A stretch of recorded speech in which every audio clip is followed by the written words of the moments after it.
targeting the city. The IRGC's public relations just came up with a statement to talk a few minutes ago to talk about the 32nd wave of their retaliatory strikes targeting the northern as well as the central areas in the Israeli territories, and they are saying that this is part of their retaliatory strikes that we have been witnessing over the past few days. And speaking of the situation in Iran, I can say that over the past few hours we were able to hear this at the after sounds of multiple blasts in the southern as well as the eastern and western part of the Iranian capital, quite indicative of the very fact that we are witnessing a continuation of the campaign of airstrikes by the Americans and Israelis. Of course, outside the capital, we know that in several other cities, explosions have been reported. And of course, inside the capital, in addition to these sounds of explosion, we were able to also hear the sounds related to the activation of the air defense system in the capital. But outside the capital, we know that more than 200 cities have been the scene in which actually the Israeli and American attacks have reportedly happened. So this is a situation which is quite indicative of the very fact that we are at a point quite far from de-escalation as the exchange of fire between the two sides continue. And over the past few days, we have witnessed a new approach in the Israeli and American strikes targeting not just the military headquarters and the police stations or state buildings, but also the residential areas and even more importantly, the infrastructures of the country which was targeted. And we witnessed, of course, the attacks on depots, oil depots of the Iranian capital, Tehran, as a result of which is still after 2 days now, I can say we are surrounded by this thick smoke is still drifting through the air as a result of the fire and flame that can be witnessed from the scene of these targeted depots. This is a very delicate situation. Iran's foreign ministry spokesman says that the US wants to divide the country and take control of its oil riches. Speaking at a news conference in Tehran, Ismail Baghei accused the US of torpedoing diplomacy and said there's no point discussing a ceasefire while attacks continue. Their plan is very clear. They aim to partition our country to take a legal possession of our oil riches. Even before the US and Zionist entities' belligerent acts started, we were fully engaged in diplomatic efforts and many rounds of talks. They're doing all they can in order to provide justification for their crimes. Their objective is to violate our sovereignty, defeat our people, and undermine our humanity. All these facts are quite clear, and we don't have to elaborate. On the very first day, they targeted the residential area of the Supreme Leader, where he, together with a number of military leaders, were killed. After that, they assaulted Al-Minab School, killing innocent students. The US Secretary of State says that Iran's attacks on its neighbours mean that it's trying to hold the world hostage. Al Jazeera's Depl0rable reports now from the US State Department in Washington. Secretary of State Marco Rubio held a special ceremony here at the State Department on Monday to commemorate U.S. hostage and wrongful detainee day. The secretary also took the opportunity to speak about the ongoing conflict with Iran, characterizing the Iranian government as one of the worst hostage takers in the world. Have a listen. I think we are all seeing right now the threat that this clerical regime poses to the region and to the world. They are trying to hold the world hostage. They are attacking their neighbors. They are attacking neighboring countries, their energy infrastructure, their civilian population. They're attacking embassies. This is a terrorist government. This is a terroristic regime. And we are seeing them conduct terrorism using nation-state elements, using weapons like missiles and one-way attack drones. And the objective of this mission is to destroy their ability to continue to do that. Secretary Rubio did not take any questions during Monday's event, so we have yet to hear what the assessment is from the State Department over Iran's new supreme leader, as well as any details about recent attacks against U.S. embassies in the Middle East region. Manuel Rapelo, Al Jazeera, U.S. State Department. Let's bring in our guests to discuss the latest developments. From Washington, D.C., we're joined by Alan Iyer, who is a distinguished diplomatic fellow at the Middle East Institute and a former senior diplomat on the US negotiating team for the 2015 JCPOA Iran nuclear deal. And also in Washington, we have Phyllis Bennis. She's co-director of the New Internationalism Project at the Institute for Policy Studies and the author of Understanding the US-Iran Crisis. Good to see you both. Alan, we've just heard from Iran's foreign ministry insisting that the country will defend itself while blaming, once again, the United States and Israel for the escalation. From where you sit, is Tehran signaling resolve, or is it somehow leaving the door open to diplomacy? No, it's signaling resolve. Iran lost its strategic deterrence after the 12-day war last year, so it was signaling before this latest war started that if attacked, its response would be disproportionate, if not indiscriminate, and that's what we're seeing by Iran lashing out at the Gulf GCC, the Persian Gulf neighbors. So, unfortunately, I don't think either side is actively striving toward an off-ramp. I think both sides are trying to signal resolve and to signal that in this sort of boxing match where they're both standing at the center of the ring, punching each other, each is trying to show that it will be the last man standing. Phyllis, Iran has struck targets right across the region while Israel and the United States continue their attacks. I mean, what right now does Iran's strategy appear to be? Is it deterrence? Is it retaliation? Is it a determination to escalate things? Or is it leaving the door open for diplomacy? No, it's deterrence through retaliation. As I mentioned, Iran, because it is so strategically weak, because it lacks strategic deterrence, had signaled that if attacked by the U.S. and Israel, it would lash out, trying to regionalize and internationalize the conflict, and that's what it's doing.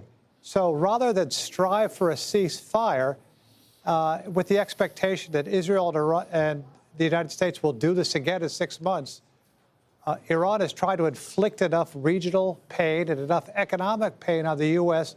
so that 6 months from now, Israel and the U.S. will not mow the grass again and come back and attack Iran again. Iran is trying to reestablish its deterrence.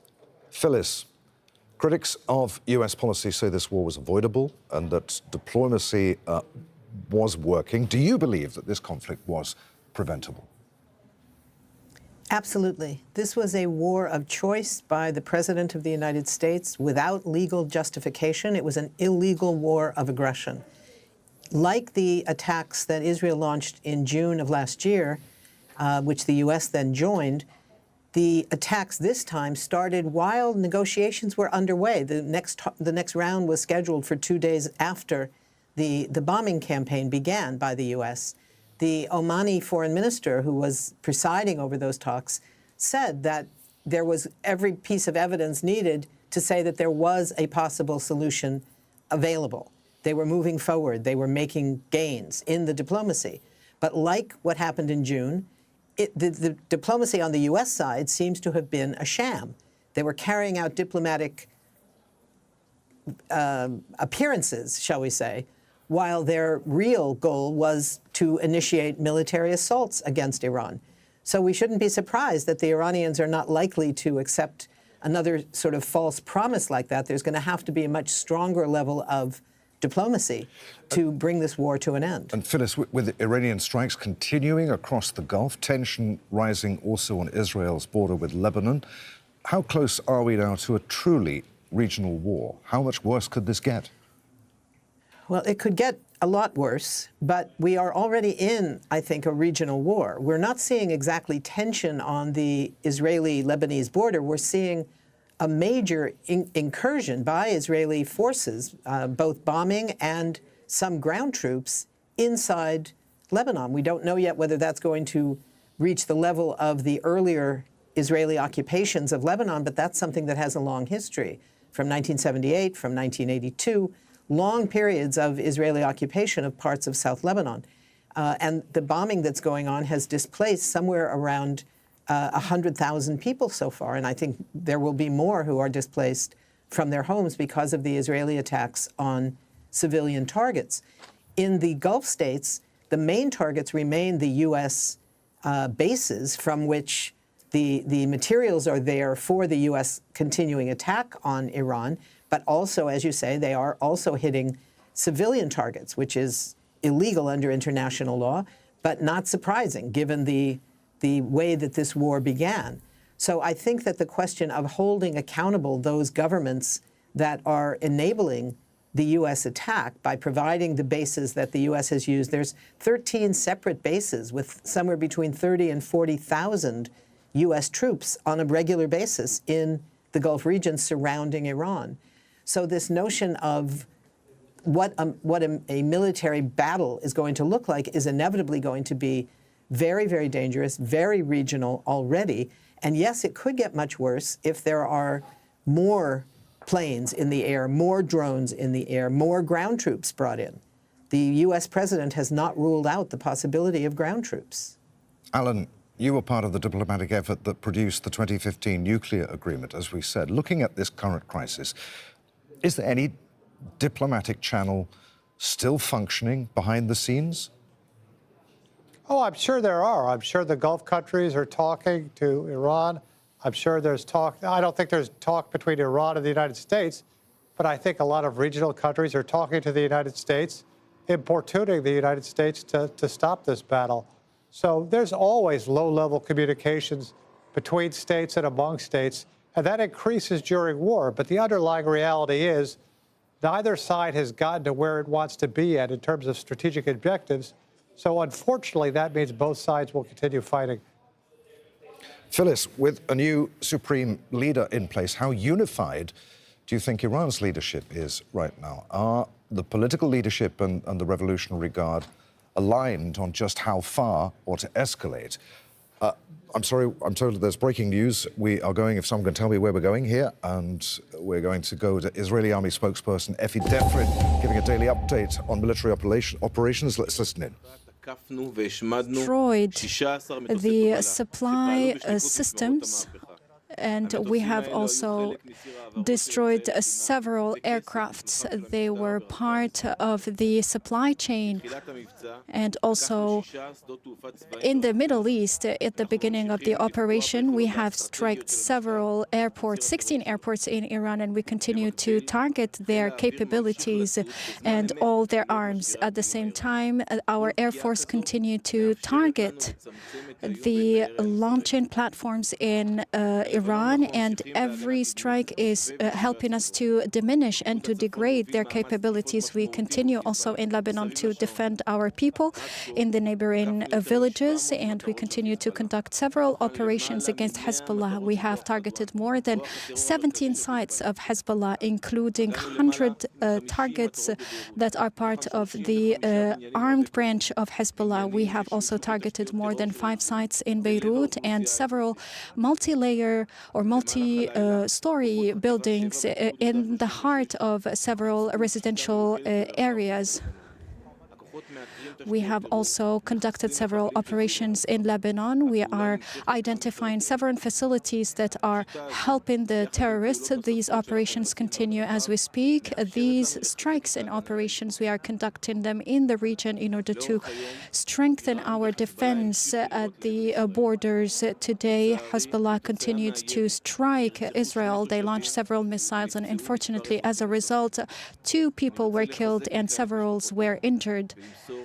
And here, from this platform, I express my sincere condolences to their family members, and we wish speedy recovery to the injured. I would like to confirm that the threat is still ongoing. We have the best Air Force system, but it's not immune completely. This is why it is very important to follow all the instructions of the domestic front in order to save lives. I know that regarding the instructions are sometimes frustrating, but we are continuing to monitor the situation, and there are no changes to the instructions, and we will keep keeping you informed.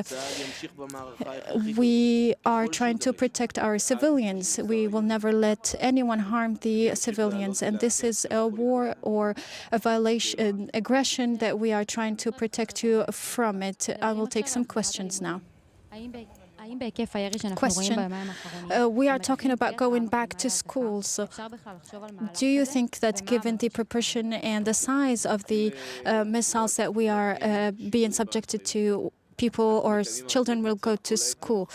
There are no changes to the security instructions. We continue to monitor the situation and to assess it and we did not change any instructions because the security of the citizen is our utmost priority. I'm aware of all the challenges regarding staying in the bunkers and to run to these or rush to these bunkers. Sometimes it's very difficult, especially for young people and children. We take this into consideration, but please be aware that your security is our utmost priority. If there are any changes, we will let you know accordingly and change the security instructions. Question. Why didn't we activate the alert or the sirens in some villages? We are monitoring the situation and we follow all the instructions of the domestic front and we will learn from all the mistakes. Do you think that the new supreme leader is one of your targets? 10 days ago, we have targeted and struck the site of the previous supreme leader, and the mission of the new supreme leader is to monitor and supervise all the IRGC operations. A lot of our martyrs' blood is in their hands. And now we continue to conduct several operations against all those who represent a threat for Israel. The election of the son of Khamenei to be the new supreme leader, we are aware of this, but we will not disclose any other information for now.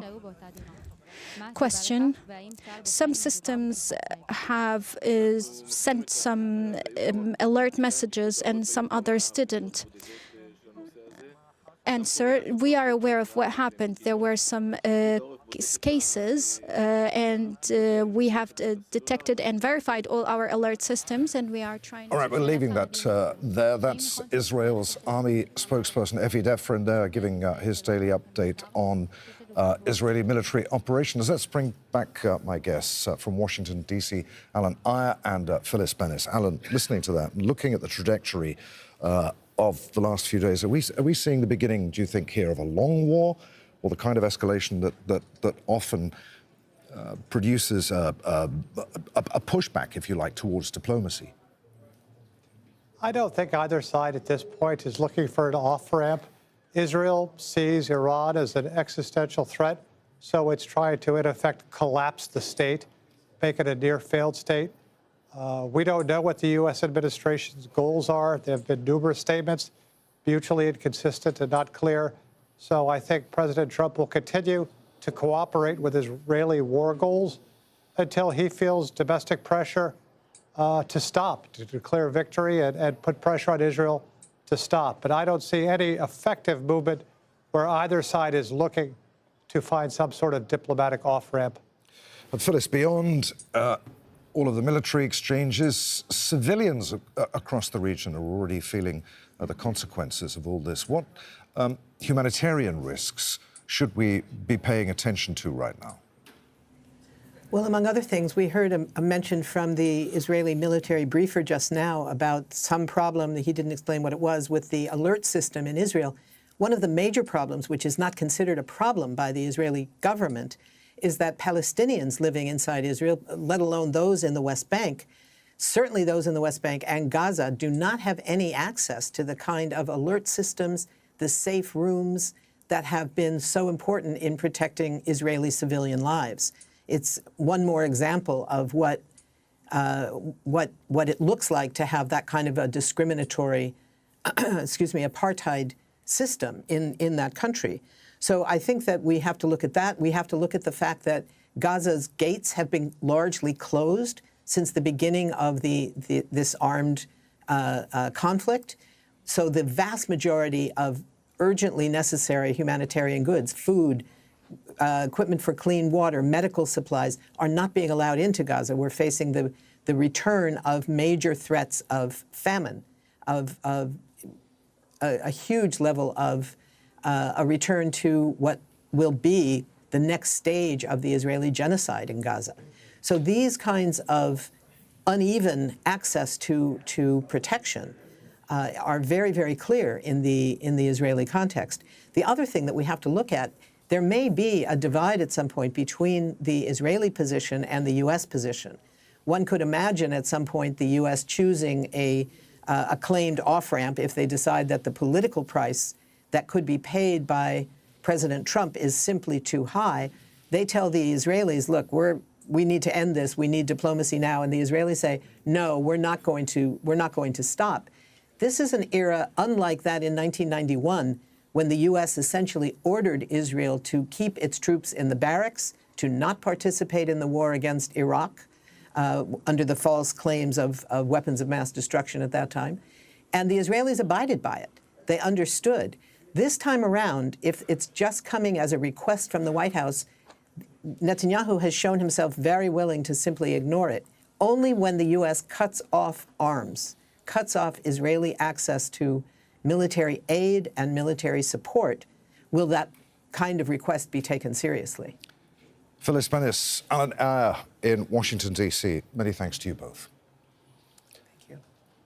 Global financial markets are feeling the shock of the conflict. The main U.S. indices fell by more than 1% when they opened on Monday, before reducing some of those losses. It followed declines in Europe and in Asia, with indices in Japan and South Korea falling by around 6%. Oil prices rose to their highest levels in 4 years. Brent crude, the most traded type of oil, averaged around $71 a barrel in February. It rose to $78 on March the 2nd, the first day of trading after the war began. It then surged past the $100 mark earlier on Monday, but has now dropped below $100 over the past few hours. West Texas Intermediate, or WTI, is the other benchmark. It's primarily used in the U.S. WTI averaged around $65 a barrel in February.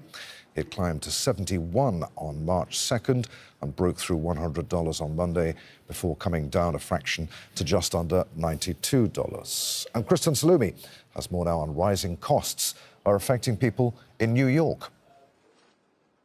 These increases are really starting to add up. You noted it's the first time in 4 years that crude has been over $100 a barrel. For the average car driver here in the United States, they've seen their petrol prices increase by 17% just in the last week, just over a week since February 28th, when Israel and the United States began their attacks on Iran. Here in New York, you can see price per gallon starting at $3.79 and going much higher than that. That's about $1 a liter by comparison. So the consumers we've been talking to, people filling up their cars, really this took many of them by surprise. People maybe weren't paying attention or didn't expect the connection to what was happening overseas to hit them in their own pocketbooks, but they're really feeling it because it's a pretty sharp increase in a short amount of time. And most people, drive to work and need to fill up their tanks. So this is catching many by surprise, especially considering this is a war that polls suggest is not very popular with Americans. Only 1 in 4 even approved of the idea of attacking Iran. 7 of the world's largest economies, the G7, have not made a decision yet on the potential release of emergency oil stocks following an emergency meeting. If reserves are to be released, it would be the first time since 2022 following Russia's full-scale invasion of Ukraine.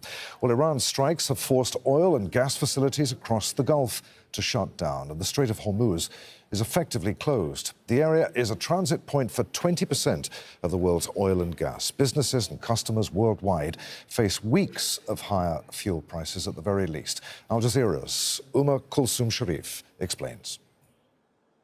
Since the start of the conflict, some of the major oil and gas producers in the Middle East have halted production one by one.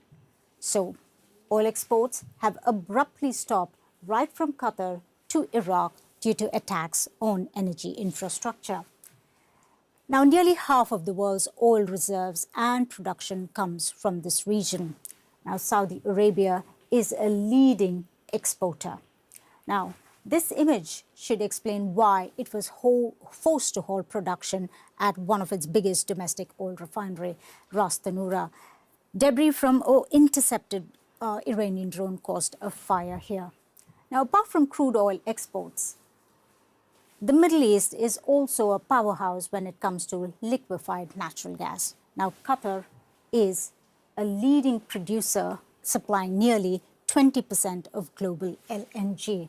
Now, it operates a field along with Iran. Now, this is South Pass North Dome field. Now, the south portion of it is operated by Qatar and the northern part of it by Iran. But production has completely stopped here.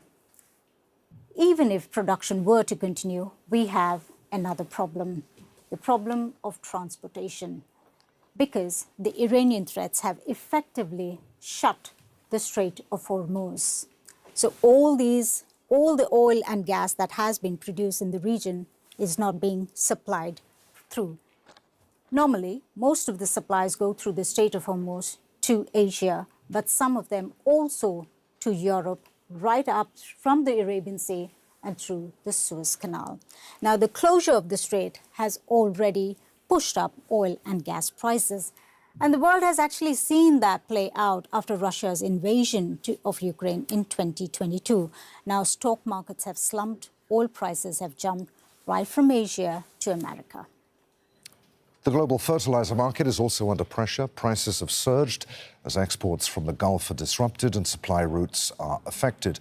Fertilizer prices were around $516 a ton before the Iran conflict began. By March 1st, that's one day into the war, they'd climbed to around $610, and now fertilizer prices are nearing $680 a ton. That's raising concerns about higher farming food production costs around the world.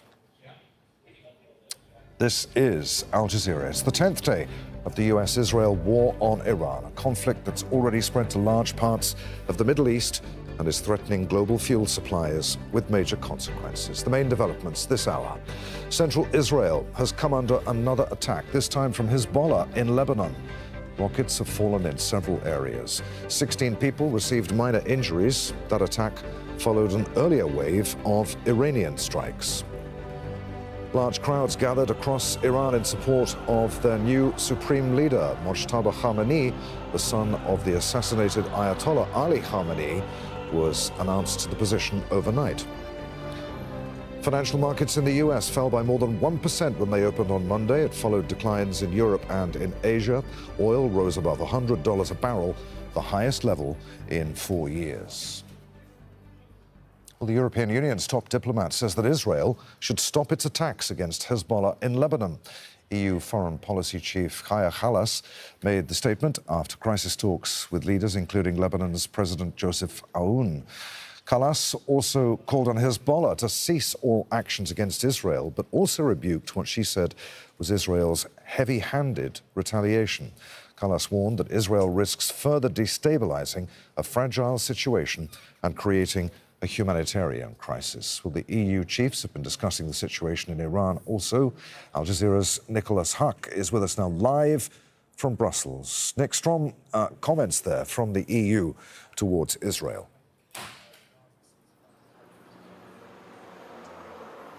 Yeah, I mean, strong comments from the EU's top diplomats. It's been a very busy day here in Brussels, but the words used and the condemnation from the EU's top diplomat, which usually have very muted statements, that's new, and the comments are directed towards Israel. And essentially what she's saying is that there's fear, and she's blaming Israel of perhaps creating a mass migration or causing a mass displacement of people. Remember 10 years ago when there was the Syria crisis, 1.3 million people from Syria and the Middle East came into Europe in just 1 year. And so people here in Brussels, in the building right behind me, are getting ready for whatever eventuality may happen. Now, there are French warships around the coast of Lebanon.